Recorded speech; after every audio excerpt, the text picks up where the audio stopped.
37장 1절에서 11절까지 봉독합니다.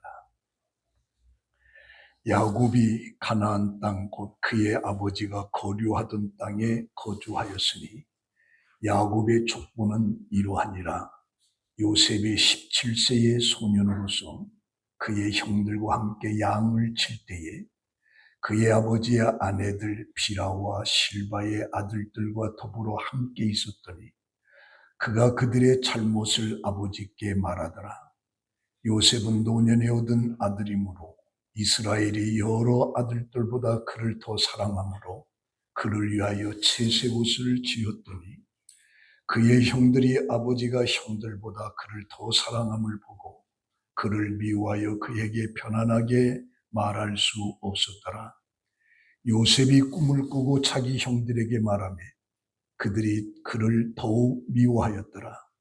요셉이 그들에게 이르되 청하건대 내가 꾼 꿈을 들으시오. 우리가 밭에서 곡식단을 묶더니 내 단은 일어서고 당신들의 단은 내 단을 둘러서서 절하더이다. 그의 형들이 그에게 이르되 내가 참으로 우리의 왕이 되겠느냐, 참으로 우리를 다스리게 되겠느냐 하고 그의 꿈과 그의 말로 말미암아 그를 더욱 미워하더니 요셉이 다시 꿈을 꾸고 그의 형들에게 말하여 이르되 내가 또 꿈을 꾼즉 해와 달과 11별이 내게 절하이다 하니라. 그가 그의 꿈을 아버지와 형들에게 말하며 아버지가 그를 꾸짖고 그에게 이르되 내가 꾼 꿈이 무엇이냐? 나와 내 어머니와 내 형들이 참으로 가서 땅에 엎드려 내게 절하겠느냐? 그의 형들은 시기하되 그의 아버지는 그 말을 간직해 두었더라. 아멘. 오늘 봉독한 말씀으로 꿈의 사람 요셉이라고 하는 내용으로 함께 은혜를 나눕니다. 데이비드 슈워츠의 크게 생각할수록 크게 이룬다라고 하는 책 속에 3명의 벽돌공이 나옵니다. 어떤 사람이 그 벽돌공에게 물어봤습니다. 무엇을 하고 있습니까? 라고 했더니 첫 번째 벽돌공이 말하기를 하루하루 먹기 위해서 벽돌을 쌓고 있습니다. 두 번째 벽돌공은 말하기를 시간당 $2짜리 일을 내가 지금 하고 있습니다. 세 번째 벽돌공은 이렇게 대답합니다. 나는 지금 세계 최대의 성당을 짓고 있습니다. 같은 일을 하고 있지만 일하는 자세와 태도의 생각이 완전히 다른 겁니다. 그래서 이 세 사람의 미래가 과연 어떻게 변해 있었을까라고 할 때 첫 번째, 두 번째 사람은 여전히 여기저기 찾아다니면서 일을 하고 있었습니다. 그런데 세 번째 사람은 훌륭한 건축자가 되어 있었다라고 하는 내용입니다. 우리가 창세기 12장 1절에 보면 아브람이 등장하는데 하나님께서 아브람을 부르시면서 너의 고향과 친척과 아버지의 집을 떠나 내가 내게 보여줄 땅으로 가라. 내가 너로 큰 민족을 이루고 내게 복을 주어 내 이름을 창대케 하리니 너는 복이 될지라 라고 하는 말을 듣고 아브람은 그 말씀을 따라서 고향 친척집을 떠나서 가나안 땅에 가게 됩니다. 그 아브람이 하란을 떠날 때 75세였는데 아브람이 그의 아내 사레와 조카 롯과 하란에서 모든 소유를 끌고 가나안 땅에 가서 마침 도착을 한 겁니다.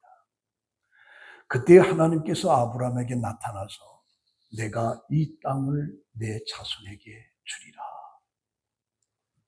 그리고 창세기 15장 5절에 보면 하나님께서 아브람을 이끌고 밖으로 나가서 하늘의 별들을 쳐다봐라. 네가 별들을 셀 수가 있겠느냐. 그러면서 내 자손이 이와 같으리라.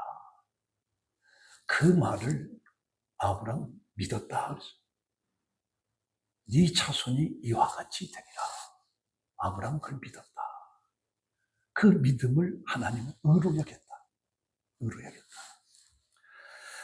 그러면서 나는 이 땅을 내게 주어 소유를 삼게 하려고 너를 갈대아인의 우르에서 이끌어낸 여호와로다. 그래서 그 아브라함이 그 가나안 땅에 정착하면서 사는데 그 아브라함의 아들 이삭이 태어나고 이삭의 아들 야곱이 태어나고 야곱은 12명의 아들을 낳게 됩니다. 근데 11째가 요셉이라고 하는 이름입니다. 근데 요셉은 17세에 아버지의 사랑을 엄청나게 받았어요.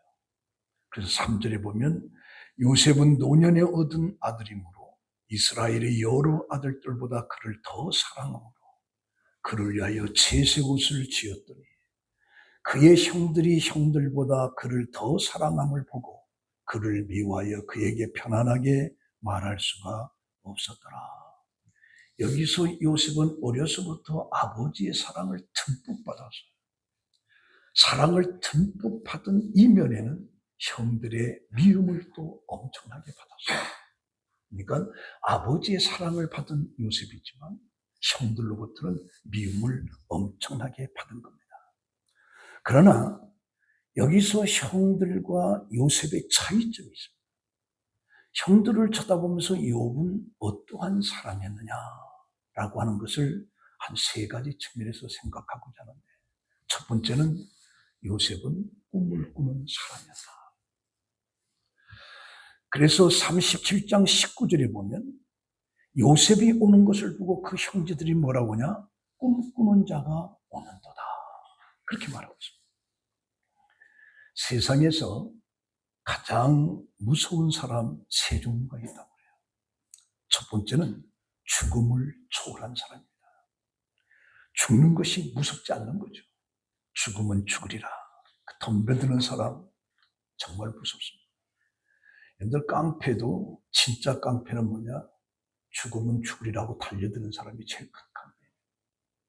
그래서 얍싸게 조그만하고 뺏싹 마른 사람도 죽음을 무릅쓰고 죽으면 죽으리라 하는 사람은 등치 큰 사람들이 그 앞에서 그냥 무릎 꿇게 돼 있어요.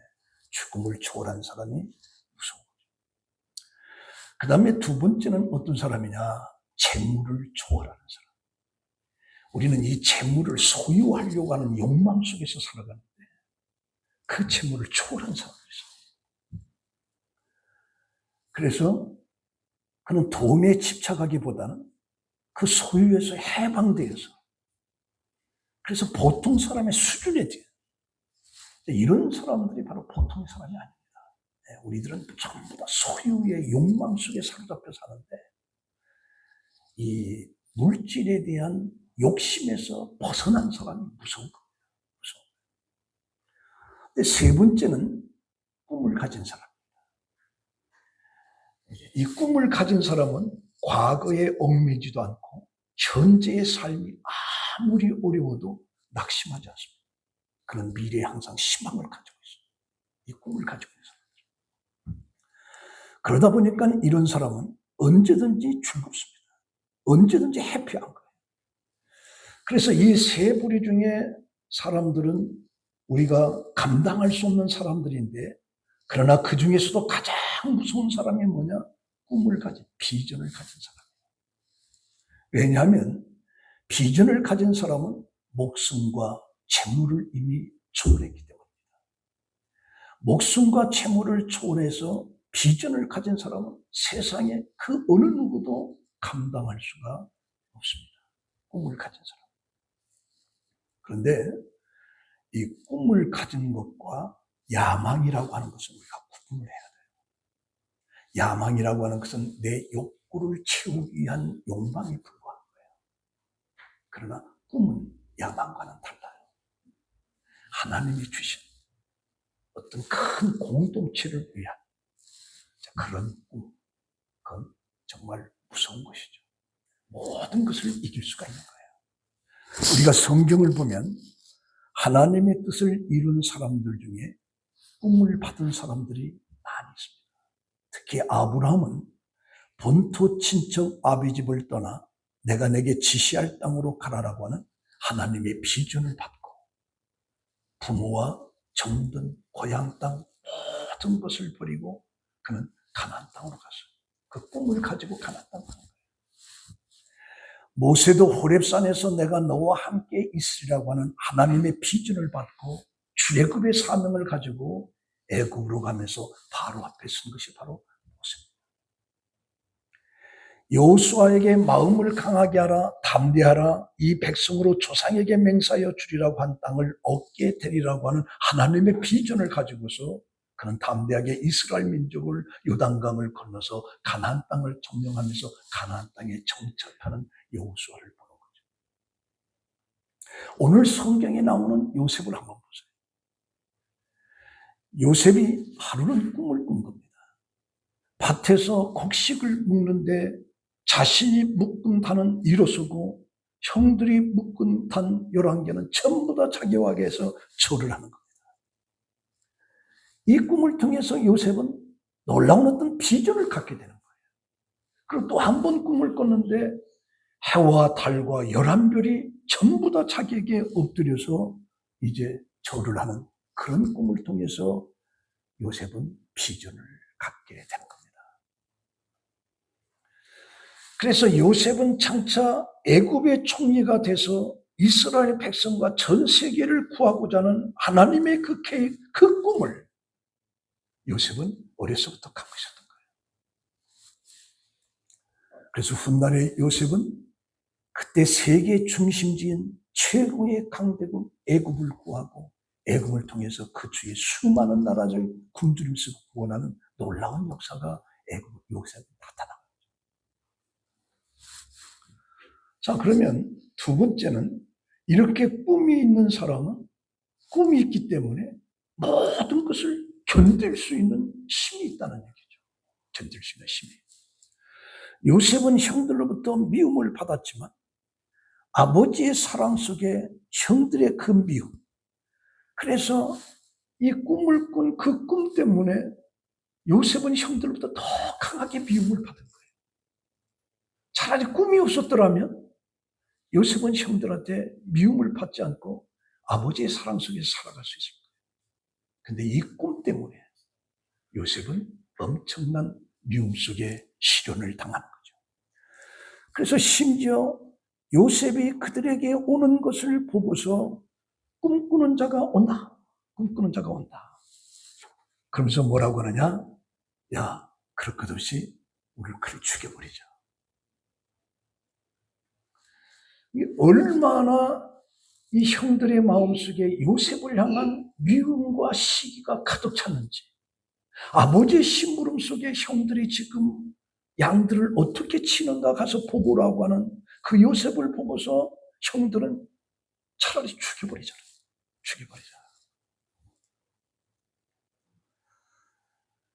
이걸 보면서 형들이 얼마만큼 요셉을 미워하고 있었는가, 우리가 그것을 여기서 쳐다보게 되는 겁니다. 그러면서 심지어 뭐라고 하냐? 그 꿈이 우리가 죽여버리면 그가 꾼 꿈이 어떻게 이루어지겠느냐? 이렇게까지 표현하면서 요셉을 죽이자. 그렇게 얘기합니다. 그러면서 26절에 보면 그런 상황 속에 유다가 야, 우리 형제를 죽인들 무슨 이익이 있느냐? 차라리 팔아버리자. 그래서 이스마엘 상인들에게 요셉을 은 20냥을 받고 팔아버립니다. 이렇게 팔림을 받은 그 요셉은 결국에 애굽의 바로의 신하 보디발 집에 노예로 끌려가게 됩니다. 노예로 끌려갔던 그 요셉은 그 집에서도 얼마나 충성스럽게 일을 했는지 인정을 받으면서 집안을 전부 다 다스릴 수 있는 총무로 등극을 하는 거예요. 총무로. 그런데 그 부인 보디발이 요셉을 향한 음욕을 품고 요셉을 유혹을 하는, 요셉은 그걸 뿌리치는 거죠. 하루는 아무도 없을 때 마침 물건을 가지러 그걸로 갔는데 그 부인이 요셉을 잡고 사정을 하는 거예요. 요셉은 그럴 수가 없다. 그러면서 옷을 벗고 도망을 가요. 그때 그 여자는 고함을 치면서 시브리 사람 이 종이 나를 검탈하려고 했다. 이게 이제 발칵 드러난 거예요. 그래서 보디발은 그 가난에 의해서 그 남편 완전히 그를 잡아서 감옥에 집어넣어버렸어요.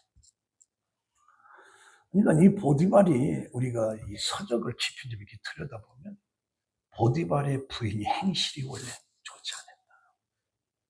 그걸 보디발은 알고 있었다. 그때 하인이 주인의 만님을 건드리게 되면 그냥 그 자리에서 죽습니다. 사형입니다. 그런데도 이 보디발은 노를 바라면서 요셉을 감옥에다 집어, 간원들의 감옥에다 집어넣습니다. 이것으로 인해서 모함을 당했던 그 요셉은 이제 감옥에 갇히는 인생이 되는데, 그 감옥에 들어가면서도 신실한 그 요셉의 모습을 보면서 간원장이 감옥에 있는 모든 것을 요셉에게 다 맡기는 거예요. 요셉에게.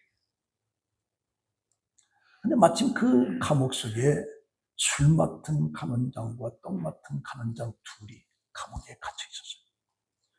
그들이 한 날 꿈을 꾸는데 그 꿈을 해석해 주는데 그대로 된 거죠. 그래서 술 맡은 간원장에게 나를 좀 기억해달라. 그런데 이 술 맡은 간원장은 2년 동안 까마득하게 잊어버렸어요. 자, 그런 상황 속에서 이제 바로가 꿈을 꾸고 그것을 해석할 수가 없어서 그때서 술 맡은 간원장의 기억을 하고 요셉을 추천하고 요셉이 그 꿈을 해석함으로 애굽의 국무총리로 하루아침에 등극을 한 겁니다. 자, 여기서 우리는 참으로 불가항력적인 환경에서 요셉은 그 불가항력적인 환경의 패배자로서의 끝난 것이 아니라 오히려 그 패배할 수밖에 없는 상황 속에서 오히려 실패하지 않고 승리자로 바꿔지는 놀라운 역사가 여기 일어나는 뭐냐? 그에게는 꿈이 있었기 때문에. 꿈이 있었기 때문에. 그래서 우리가 요셉을 자세히 들여다보면 요셉이 삶 속에서 성공하고 승리한 비결은 뭐냐? 하나님께서 함께 하셨기 때문이다. 이게 창세기 39장 2절과 20절이죠. 보디발 집에서도 보디발이 쳐다보니까 요셉에게는 하나님이 함께 하십니다. 그가 맡겨진 데부터 재산이 막 불어나는 거예요. 그래서 보디발은 요셉에게 다 갖다 맡겨버렸어요.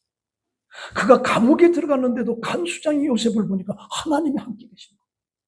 그래서 간수장의 모든 것을 다 맡깁니다. 다 맡깁니다. 그러면서 우리가 깨닫는 건 뭐냐? 그분이 역사하실 때, 내가 믿는 하나님이 역사하실 때 우리는 성공자가 될 수가 있다는 겁니다. 하나님이 함께하지 않으면 내가 아무리 똑똑해도 성공할 수가 없어요.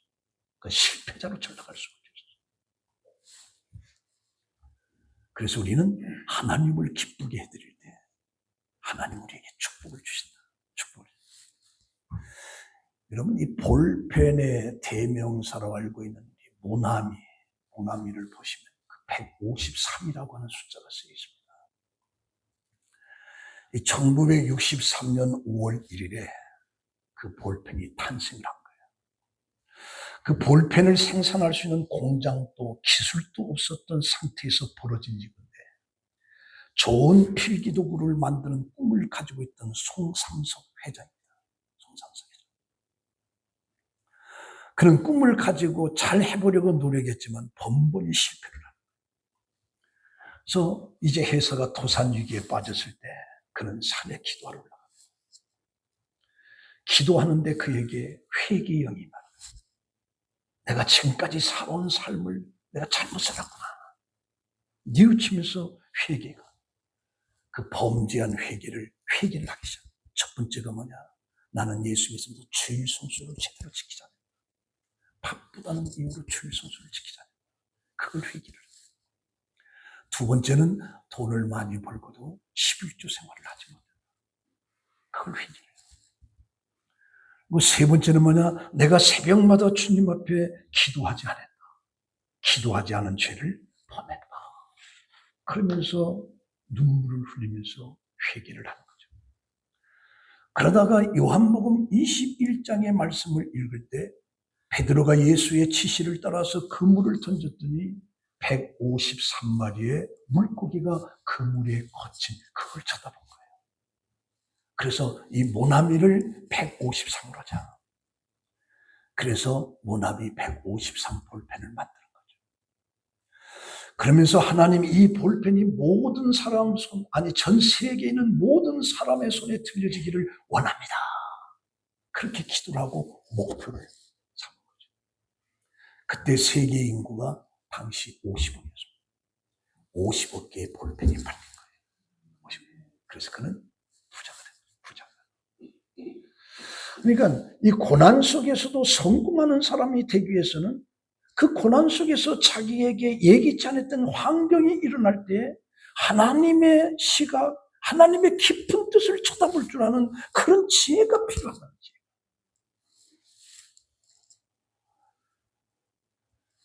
우리 환경이 마치 절망과 좌절 속에 다시 일어날 수 없는 그런 어떤 패배 같은 것에 보여져도 그 속에서 하나님의 뜻이, 하나님의 목적이 무엇인가를 볼 줄 아는 거. 이게 꿈을 가진 사람들이.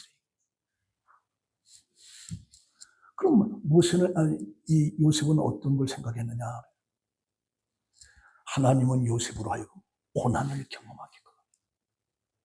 이 꿈을 가진 사람은 그 꿈을 이루기 전에 그 꿈을 이룰 수 있는 그런 고난을 감당하게끔. 사실 요셉이 애굽의 형들의 미움 속에 팔려가지 않았더라면 국무총리가 되지 않습니다. 그리고 가난 속에, 흉년 속에 그들은 다 죽습니다. 그러나 애굽으로 노예로 팔려간 그 고통은 견딜 수가 없었지만 그 고통이 요셉으로 하여금 국무총리가 되면서 전 인류를, 애굽을, 자기 형제들을 다 살린 거예요. 당시 문명 세계의 통치자가 되기 위해서는 그 시골에 살고 있는 그 요셉 가지고는 안 되는 거예요. 그래서 애굽으로 팔려간 거예요. 애굽의 최고의 문화 속에서 그들은 모든 것을 다 습득하게 되는 거죠. 그래서 우리는 어떤 일이 있을 때 하나님의 인도하심이 무엇이고 이 실패와 낙심 속에 하나님의 뜻이 무엇인지 그것을 우리가 쳐다볼 줄 아는 거예요. 그게 중요해요. 그 김영석 교수가 어제 딸내미가 저한테 책을 한 권 보내주세요. 제가 나이 먹었다고 김영석 노인 양반 책을 갖다 놔주셨더라고요. 그래서 아침에 제가 잠깐 읽다 보니까 감동이 되는 한 내용이 있었어요.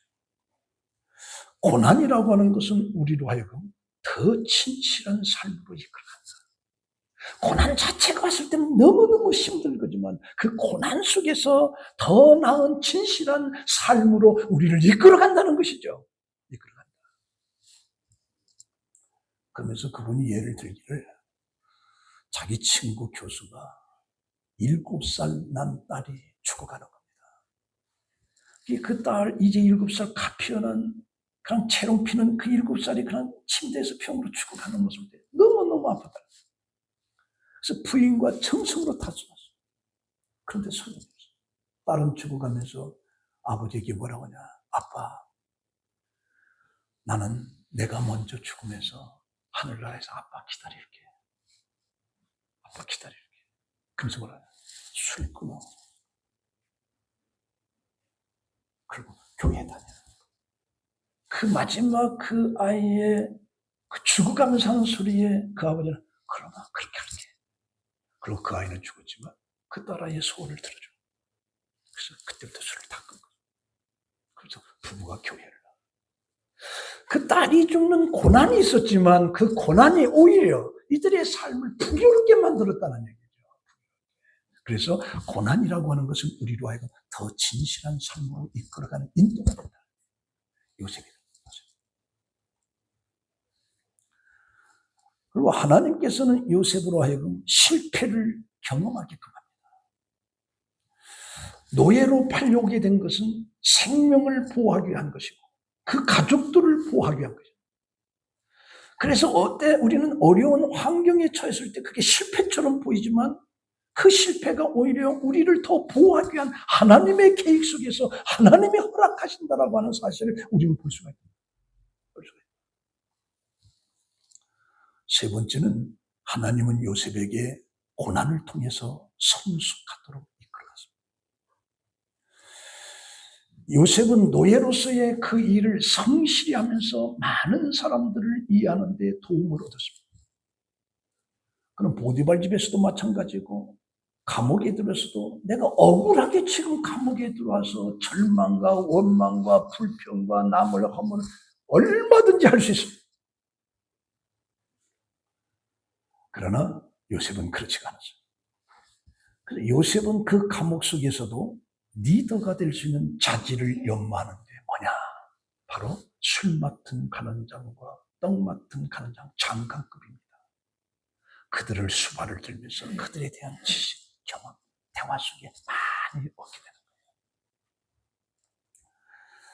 그래서 우리는 책만 읽고 기도만 해서 되는 게 아니라 인생의 골짜기를 지나면서 참으로 알 수 없는 시련과 역경을 겪어가면서 하나님이 나를 성숙하게 하는 그런 깊은 뜻을 우리는 쳐다봐야 되는 거예요. 그럼 하나님에서는 기도만 했다 되는 게 아니에요. 그 고난 속에서 하나님 우리를 성숙함으로 이끌어요. 성숙함으로. 그래서 젊은 사람들 중에 때로는 성숙한 사람을 만나게 되는데 그 사람들을 쳐다보면 그 사람들의 삶 속에 특정한 어떤 고난이 그때 있잖아요. 그 고난이 그를 성숙하게 만들어요. 그리고 네 번째는 하나님의 은혜를, 능력을 경험하게 되는 거예요. 요셉은 모든 일을 당할 때 바울이 표현한 것처럼 나의 나된 것은 하나님의 은혜다. 자신에게 영광 돌릴 것은 아무것도 없고 하나님께 영광을 돌리게 된다는 하나님의 능력이라고 요셉은 고백을 합니다. 그가 아버지 사랑 속에 형들의 미움을 받았고 애국으로 팔려서 남의 집에 노예로서 전락하면서 갖은 굳은 일을 다하고 또 오해를 사가지고서 감옥에 갇히고 감옥 속에 살아가는 그런 모든 것 속에서 이제 요셉은 뭐라고 하냐? 이게 하나님의 은혜고 하나님의 능력이었다. 그렇게 고백합니다. 그래서 우리가 복음이라고 하는 것은 다른 게 아니라 하나님께서 하셨다. 설교가 뭐냐? 하나님께서 하신 것을 말하는 게 설교예요. 하나님께서 이렇게 하셨다라고 하는 걸 말하는 게 설교예요. 다른 거 말하는 게 아니에요. 그게 설교예요. 그래서 모든 것은 하나님이 하셨다. 그래서 요셉에게서 볼 수 있었던 건 뭐냐? 지금까지 지나온 모든 것을 쳐다보면서 이게 하나님의 은혜였고 하나님이 하셨다. 하나님이 돌보셨다. 그게 요셉의 고백입니다. 요셉의 고백. 그래서 꿈이 있는 사람은 어떤 상황 속에서 낙심하고 절망하기보다는 그 고난 속에서 하나님의 깊은 뜻을 발견하는 것입니다. 그리고 감사함으로 인내하는 것이죠. 그리고 우리가 세 번째 생각하고자 하는 것은 고난 속의 요셉의 태도입니다. 태도. 우리가 살아가면서 이 고난과 실패라고 하는 것은 우리 삶 속에 일어나는 보편적인 겁니다. 예수 믿든 안 믿든 누구나 삶 속에 이 고난과 이 실패라고 하는 건 그런 파도처럼 계속 밀려오는 삶인 겁니다. 보편적인 누구나 다 있는 거예요. 그래서 우리가 실패를 생각할 때 도덕적인 실패를 이야기할 수도 있고 혼돈으로 인한 실패도 이야기할 수 있고 주위 환경으로 인한 실패를 이야기할 수도 있습니다. 그럼 오늘 요셉을 보면서 환경으로 인한 실패를 한번 생각해 보자. 이 통찰력이 있는 요셉은 이제는 그의 생애에 일어나는 부정적인 환경 가운데서 그는 긍정적인 반응을 일으키는 것. 이 전문가들이 우리 인생에서 일어나는 여러 가지 일들 중에 성공과 실패에 영향을 주는 것은 10%밖에 안 됩니다. 내가 성공했는지 내가 실패했는지 모든 일에 10%밖에 안 된다는 거죠. 그러나 일어난 일에 대한 반응, 태도, 어떤 사건이 일어났는데 그 사건에 내가 어떠한 태도로 임했느냐에 따라서 실패하느냐 성공하느냐 90% 영향이 태도에 나와. 태도에. 어떻게 반응하느냐, 내가 살고 죽느냐의 그 문제는, 다른 사람을 세우느냐 무너지느냐 하는 그 문제는 전부 다 내 태도에. 그래서 존 맥스웰은 태도는 자산이다. 또 스윈돌이라고 하는 사람이 있는데, 그 사람의 지식, 과거, 교육, 정보보다 더 중요한 것은 그 사람의 태도다. 그 사람의 태도가 교회와 가정을 세우기도 하고 나라를 세우기도 무너뜨리기도 한다. 그래서 무슨 일이 일어났을 때 내가 어떤 태도를 갖느냐, 그것이 90%. 시험과 실패와 고난은 나나 여러분이나 누가 다 찾아옵니다. 그 찾아오는 그 고난 속에 내가 어떠한 태도를 갖느냐에 따라서 우리는 90%의 성공을 할 수가 있고 10%를 90% 내가 어떤 자세, 어떤 태도를 갖느냐. 자, 그러면 요셉은 어려운 환경 가운데 어떤 행동을 가졌느냐라고 보면 하나님을 의지하는 반응이었어요. 하나님을 의지하는. 보디발이 시부리 노예를 바라보았을 때 여호와께서 함께 하신 것을 보았고, 또 요셉의 삶 속에서 그가 하나님을 의지하는 것을 보디발은 본 거예요. 옥살이 속에서도 그 간사장이 요셉을 볼 때 하나님을 의지하는 것을 보았어요. 그래서 이 요셉은 어떠한 어려운 가운데서도 하나님을 의지하는 반응을 보인 거예요. 그래서 요셉은 하나님이 함께 하셨고, 그렇기 때문에 요셉은 자기 명철을 의지하지 않고 여호와만을 의뢰한 거예요. 근데 중요한 건 내가 믿는 하나님을 알아야 그 하나님을 내가 제대로 의지할 것이 아니냐. 요셉은 하나님을 알았어요. 그 안 하나님을 의지한 거예요. 그 어려운 상황 속에서. 그리고 그는 어려운 환경 속에서도 하나님을 바라보았어요. 요셉은 하나님께서 무엇이라 말씀하시며 어떻게 인도하실 것을 기다리며 앙망하는, 왜 그거 꿈을 꾸면서부터, 어려서 꿈을 꾸면서부터 하나님이 어떻게 인도하시, 그래서 13년 동안을 신실하게 주님만을 바라본 거죠. 심신. 오늘 우리가 살아가는 시대는 이 기다림의 시간 무조건 빨리. 우리는 하나님을 깊이 들여다보면서 기다릴 줄 아는, 그리고 그런 상황에서 하나님을 바라볼 줄 아는 그런 시간이 됩니다. 그리고 요셉은 어려운 환경 속에서도 도덕적으로 성실함을 간직했다. 요셉은 신실했습니다. 그에게는 정직성이 있었습니다. 자신의 유익과 어떤 것을 위해 쉽게 배신하지 않았습니다. 보디발의 아내가 날마다 유혹했는데 그 유혹 속에 넘어가지 않을 사람이 어디가 있겠어요? 그러나 요셉은 넘어가지 않았어요. 그것으로 인해서 오히려 모함을 받으면서 감옥 속에 들어갔어요. 감옥 속에. 그런데도 그는 신실한 사람이기 때문에 어디를 가든지 그는 하나님 앞에 신실한 삶을 사는 것이죠. 바로 이런 사실이 요셉으로 하여금 중요한, 애국을 구원하고 그 주의 모든 나라들을 구원하고 자기 식솔들을 다 구원하는 그런 역사를 요셉이 일으킨 거예요. 그리고 요셉은 그 어려운 환경 속에서도 그가 해야 할 일을 포기하지 않았어요. 그는 노예로 들어와서도 자신을 한탄하고 자기를 바라보는 형들을 원망하고 저주하고 시간 그냥 눈물로 보낼 수도 있을 텐데 요셉은 전혀 그렇지 않았어요. 전혀 그렇지 않았어요.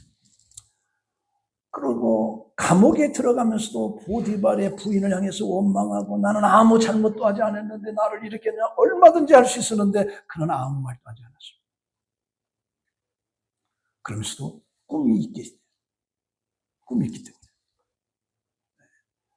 하나님께서 자기를 세우실 것이다.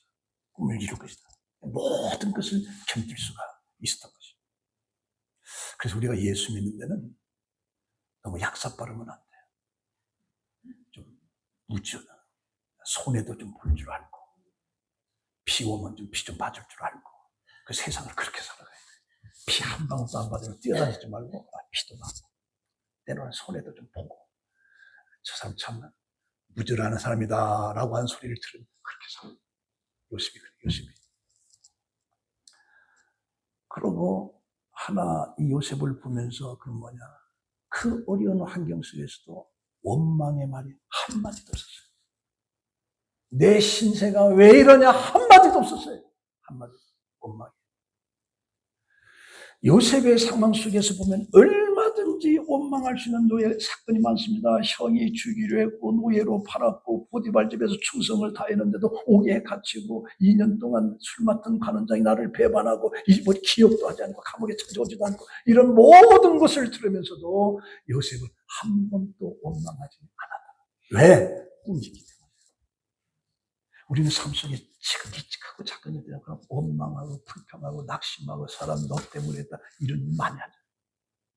요셉은 한마디도 안 했어요. 왜 그러냐? 요셉은 꿈을 주신 하나님, 그 하나님은 상 주시는 하나님이라고 하는 것을 믿었어요. 그렇기 때문에 원망하지 않았어요. 나중에 그의 아버지 형제들이 전부 다 애굽에 와서 같은 식수를 할 때 야곱이 죽습니다. 야곱이 죽을 때 그 11형제가 요셉을 찾아와서 야 아버지가 죽는데 너 나한테 복수를 안 할래? 형들은 그게 팔아먹었다는 것을 봐요. 그러니까 요셉이 웁니다. 울면서 그러지 마라. 그러지 마라. 근데 형들이 우리는 당신의 종입니다. 두려워하지 마라. 그리고 그 형들을 위로해 주는 거죠. 이렇게 한 것은 꿈이 있었고 꿈이 있던 그곳에는 하나님이 계셨기 때문에 하나님이 있는 그곳에는 요셉이 어떤 어려움을 당해도 실패한 것 같지만 결국은 성공자가 됐어요. 성공자. 네. 자, 오늘 이 말씀 가지고 우리 결론 맺습니다. 앤모로 닌드버그라고 하는 미국의 최초의 여류 비행사, 그 사회학자고도 시인이고 수필가, 저술가. 그녀가 50번째 생일을 맞이해서 바닷가에 앉아서 이렇게 욱죽입니다. 오늘부터 내 인생의 오가 시작된다. 그래서 인생을 이무작이라고 하죠. 이무작. 전반기, 후반기. 이무작이라고 할 때 일무작은 어떤 업적을 남기는 데 성공해야 한다고 하면 이무작은 인품을 다듬어가는 데 성공해야 돼요. 그래서 여러분들은 50대 이하는 업적을 하기 위해서 열심히 살아야 되지만 50세에 넘은 사람들은 내 인품이, 내 인격이 어떠하냐 그걸 다듬어서 가는 그게 이무작이에요. 오늘 이 요셉을 보면서 그 인생을 하나님의 뜻, 하나님의 역사로 요셉은 결론을 냈습니다. 자, 요셉은 그의 인생을 하나님의 뜻으로 하나님의 역사로 모두 자기가 꿈을 줬고 고난을 받았고 고난 속에서 내가 어떻게 했고 그래서 흉년 7년 동안 애굽이 망할 수밖에 없는 애굽을 구원하고 식수들 그 주인들 다 구원한 이 놀라운 사실들을 하나님의 뜻, 하나님의 역사로 봤어요. 그래서 창세기 45장 5절에는 당신들이 나를 이곳에 팔았다고 해서 근심하지 마소서, 한탄하지 마소서. 하나님이 생명도 구원하시려고 나를 당신보다 먼저 보내셨나이다. 나를 팔았다고 한탄하지 말라. 괴로워하지 말라. 당신들을 구원하기 위해서 하나님이 나를 먼저 이곳에 보낸 거야. 하나님으로 얘기하죠. 그리고 또 45장 7절에 하나님이 큰 구원을 당신들이 생명을 보존하고 당신들의 후손을 세상에 두시려고 나를 당신들보다 먼저 보내셨나이다. 우리의 가족, 우리의 후손들을 보존하기 위해서 하나님이 나를 먼저 당신들에게서 보냈다. 그리고 45장 8절이 이렇게 말합니다. 그런즉 나를 이리로 보낸 이는 당신들이 아니요 하나님이시라. 하나님이 나를 바로의 아버지로 삼으시고 그 온 집의 주로 삼으시며 애굽 온 땅의 통치자로 삼으셨나이다.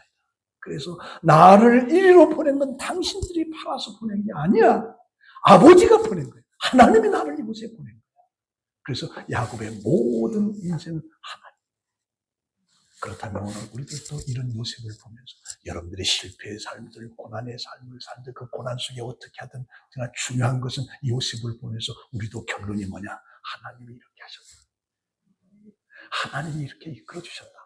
라고 하는 요셉과 같은 그런 고백, 여러분들의 삶이 있기를 예수의 이름으로 축원합니다. 기도하겠습니다. 하나님 감사합니다. 꿈의 사람 요셉을 보면서 그런 꿈을 가지고 있었어요. 꿈이 있었기에 그런 많은 고난이 있었어요. 그러나 그 고난 속에서 그런 원망함이 없었어요. 그리고 결론은 모든 것은 하나님이 그렇게 하셨다. 하나님이 구원을 주시려고 당신보다 나를 먼저 이곳에 보내셨다. 하나님이 나를 이곳으로 보내셨다라고 하는 이 요셉의 고백. 오늘 우리들도 삶을 살아가면서 요셉을 쳐다보면서 마지막에 하나님이 내 삶을 이렇게 이끌어갔다라고 하는 고백 속에 사는, 결론을 그렇게 짓는 우리 성도들이 되게 하여 주시옵소서. 예수님의 이름으로 기도합니다. 아멘.